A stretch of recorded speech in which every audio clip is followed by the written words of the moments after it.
I want to show you a short set of slides to explain what I mean about astral prophecy.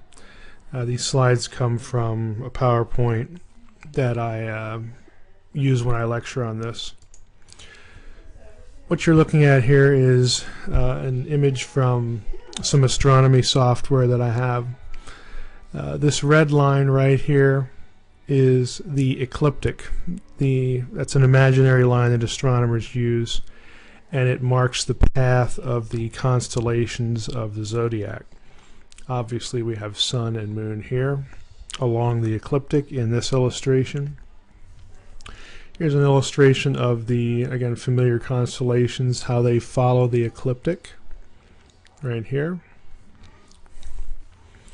Now what we have here, and again this is part of a lecture I do in Revelation 12, is the constellation Virgo, the Virgin.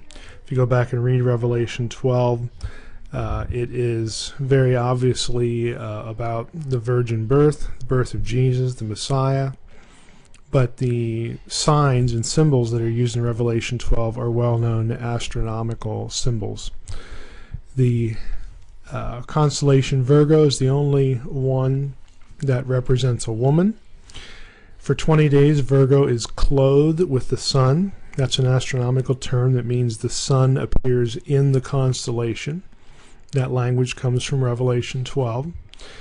But in Revelation 12, we not only have the sun clothing the woman, or inside the woman, we have the moon at her feet. The important note here is that for 20 days, Virgo gets clothed with the sun. But the exact day when the moon is under her feet can occur only during an 80-minute window within that span of days. So both of these signs, the sun in Virgo and the moon at her feet, are important. And the sun is about midway in her midsection. Again, there's symbology there as far as a pregnancy. If you actually looked up the constellation Virgo in Norton's star atlas, and I'm sure other atlases, there would be 12 visible stars around her head. Again, this is all well-known ancient world symbology and astronomical observable astronomy. If we look at the alignment of constellations, here's Virgo in the middle. I've taken the pictures out and just done the line drawings. Sun in the midst of Virgo, moon at her feet right here. Above Virgo's head is Leo, of course the lion symbology, the Lion of Judah. Within Jupiter, at the very same time that Virgo is clothed with the sun and the moon is at her feet, we have a conjunction between Regulus and Jupiter. Jupiter is known as the king star in ancient astronomy. It's because it's the biggest one. Regulus, of course, if you know Latin, you know that's terminology for the king. That is the king star. So we have the king planet, Jupiter, and the king star, Regulus, in conjunction. If you did any reading on, like out of Martin's book or some other sources, this is very important symbology for a royal birth. It's known all through the ancient world.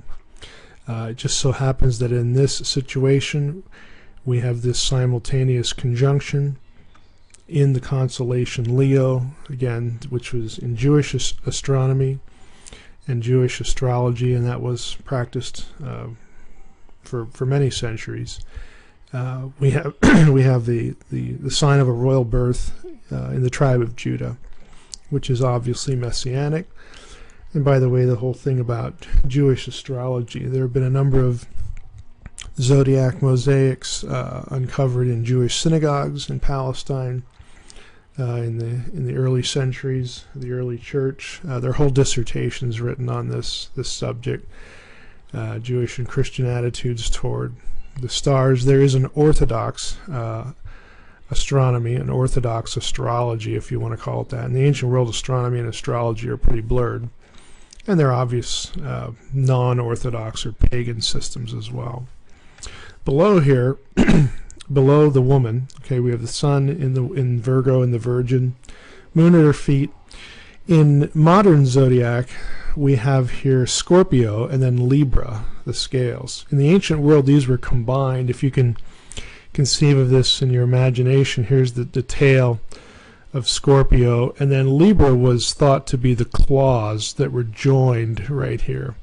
So this entire set of what are now two constellations were in the ancient world viewed as one, and it was known as the dragon. Again, that's right out of Revelation 12. Here's a superimposed picture over it. Now we have Scorpio and Libra, the scales, but in the ancient times this was one known as the dragon. There's another candidate for the dragon in Revelation 12 on the other side of the ecliptic. We have Hydra right here, but I tend to think that what John is describing is the ancient dragon constellation right here, Scorpio and Libra combined in today's terminology. Now, the important thing about this is that in Revelation 12, all of these signs can occur, again, in only an 80-minute window of each other.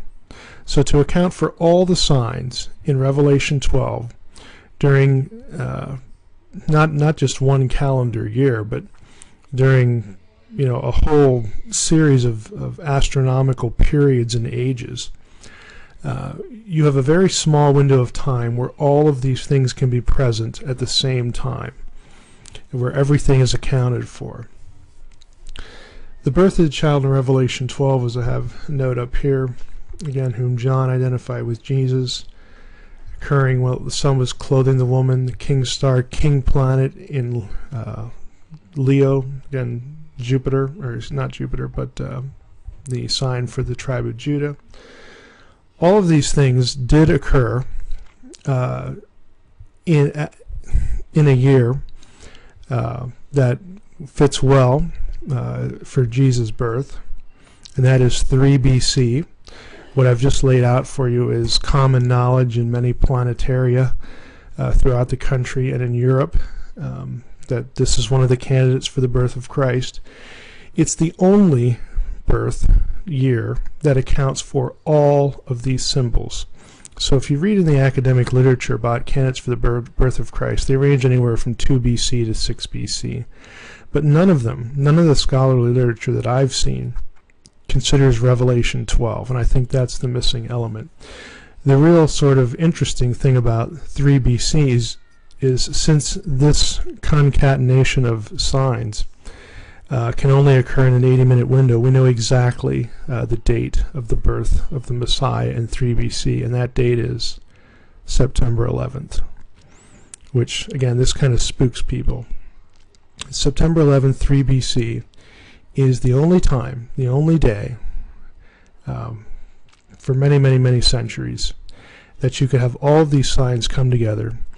This date as well, if you notice this note, also corresponded at the time to Rosh Hashanah, Tishri 1, New Year's Day for the Jews, which was also the Day of Trumpets.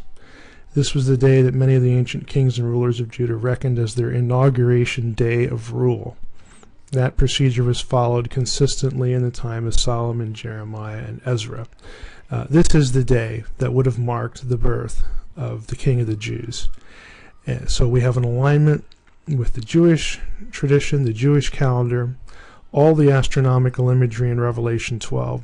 September 11th, 3 BC can also accommodate all of the circumstances associated with the death of Herod and all these historical questions that come up when people are trying to come up with a date for the birth of Christ.